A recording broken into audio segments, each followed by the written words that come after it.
அதனால் தானே நான் எப்பவும் கேட்குறேன் பாருங்கள். இப்போ எல்லாரும் என்ன சொல்கிறோம், கெட்டது அதிகரிச்சுட்டு சொல்கிறோம். ஒரு நாளும் கெட்டது அதிகரிக்காது. இன்றைக்கும் உலகத்தில் நன்மை தான் அதிகமாக இருக்கிறது. நான் 100% அடித்து சொல்லுவேன். நன்மையை விட தீமை என்றைக்கு உலகத்திலே அதிகமாகிறதோ அன்றைக்கு இந்த உலகம் அழிந்து போகும். எழுதி தருவேன். இன்றைக்கும் உலகம் அழியாமல் இருக்கிறது என்றால் கெட்டவர்களை விட நல்லவர்கள் தான் அதிகம், அதில் சந்தேகமே இல்லை. ஆனால் கெட்டவர்கள் வெளிப்பட்டு தெரிவார்கள், நல்லவர்கள் தெரிய மாட்டார்கள். இப்போ ஊரில் ஒரு குடிகாரன் இருக்கான் பாருங்க, இவ்வளோ பேர் அமைதியாக இருக்கீங்க, ஒரு குடிகாரன் வந்து டேய் ஜெயராஜ் நிப்பாட்டு,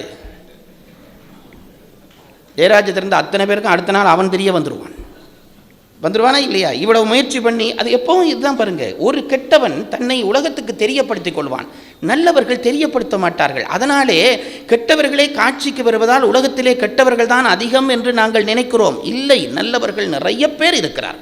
ஏதோ ஒரு சம்பவம் வந்து நம்மை வாட்டிவிடும். ராமாயணத்திலே அதை தானே சொல்கிறான் தசரதன். அந்த உங்களுக்கு அந்த கதை தெரியும். யானை காவலுக்காக போய் நிற்கிறான். ஒரு பக்கத்திலே ஒளிந்து நின்று பார்க்கிறான். நீர்நிலை இருந்தது. யானை வந்து தண்ணீர் குடித்தால் அம்பு விடலாம் என்று பார்க்கிறான். தண்ணீர் குடிக்கிற சத்தம் கேட்டது. அப்படி சத்தம் கேட்ட உடனே ஓஹோ யானை தான் வந்து விட்டது என்று நினைத்து அம்பை விட்டான். ஐயோ என்று குரல் கேட்டது. போய் பார்த்தால் ஒரு முனிப்பிள்ளை செத்து கிடக்கிறான், விழுந்து கிடக்கிறான். இவன் ராஜா கவனிச்சிருக்க வேண்டும், கவனிக்க இல்லை, அம்பு போட்டுட்டான். அந்த பிள்ளை விழுந்து கிடக்கிறது. அந்த பிள்ளை நல்ல பிள்ளை சொல்லிச்சு, நீ எனக்கு வேணும் என்று பண்ண இல்லை என்று எனக்கு தெரியும், ஆனால் எங்கள் அப்பா அம்மாவுக்கு கண்ணில்லை, கவலை, என் தாகத்தோடு இருக்கிறார்கள், தண்ணியில் வந்தேன், இந்த தண்ணியை மட்டும் கொண்டு போய் அவர்களுக்கு கொடுத்து நான் இறந்து போன செய்தியை சொல்லிவிடு, அவர்கள் குருடர்கள் அந்த கஷ்டப்படுவார்கள் என்று இதை கொடுத்து விட்டான். நாங்களாக இருந்தால் அப்படியே ஓடி இருப்போம்.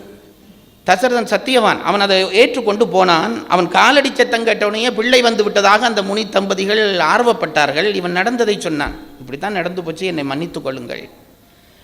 அந்த முனிவர்கள் சாபம் கொடுத்தார்கள். தசரதனே ரொம்ப சாதாரணமாக சொல்கிறாய், பிள்ளையிலே அம்பு பட்டு விட்டேன், தவறி போட்டு விட்டேன் என்று சொல்கிறாய், உனக்கு பிள்ளையினுடைய இழப்பு பற்றி தெரியவில்லை, என்றோ ஒரு நாள் நீ இதே புத்திர சோகத்தினாலே தான் மரணிப்பாய் என்று சாபம் கொடுத்து அவர்களும் இறந்து போனார்கள். கம்பன் ஒரு வம்பன் என்பதற்கு சான்று. கம்பன் அந்த இடம் எழுதுகிற பொழுது எழுதினான், இந்த சாபம் கேட்ட உடனே தசரதன் சந்தோஷப்பட்டானான். எங்களிலும் பல பேர் இப்படித்தான் இருக்கிறார்கள். என்ன சந்தோஷம் தெரியுமா? இவன் பிள்ளை இல்லை என்ற கவலையிலே இருந்தவன் இந்த முனிவர் சாபம் போட்ட உடனே ஓஹோ அப்ப நமக்கு புத்திர சாபத்தினாலே தான் மரணம் என்றால் புத்திரன் வரத்தான் போகிறான், சாபத்தினாலே பிள்ளை வருவது நிச்சயமாகிவிட்டது என்று நினைத்து தசரதன் சந்தோஷப்பட்டான். ஆனா அந்த சந்தோஷம் எங்க அடிச்சது தெரியுமா? பிள்ளை வந்த நாள் தொடக்கம் அவனுக்கு துடிப்புத்தான். விஸ்வாமித்திரன் வந்து கேட்டவனையே பதறினானே.